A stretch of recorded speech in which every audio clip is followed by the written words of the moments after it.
about auditors? Well,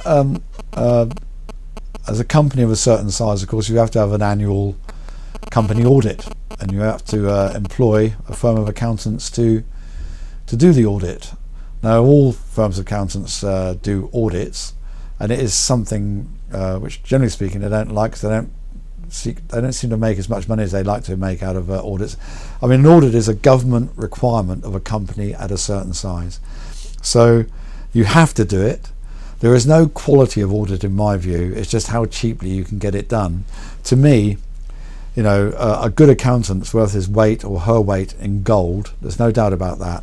So you want to have the benefit of their not their creative accountancy, because that's the wrong sort of words, but you want to have the benefit of their way of dealing with numbers, figures, you know, their advice, all these other sorts of things.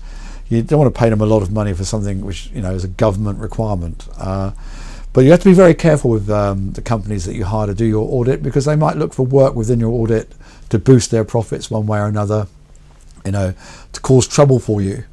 And certainly I've known companies, including ourselves, you know, where on occasion, you know, the firm that we were hiring at that time were digging a little bit too deep in one area, you know, thinking they might get some extra fat fees, you know, for sorting out a problem which they would create with the government agencies.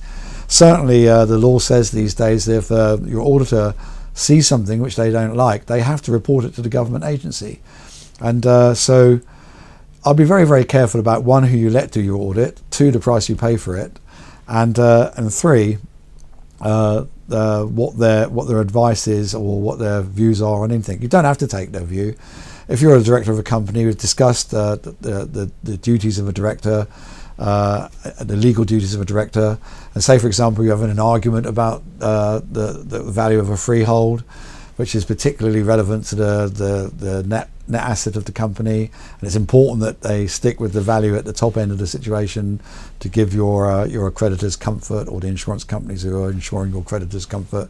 Then by all means argue to have the value that you want, and if you can't agree at the end of the day, just ask them to add another little note. At the end of the day, people don't, generally speaking, go that deep into things. They start reading little notes.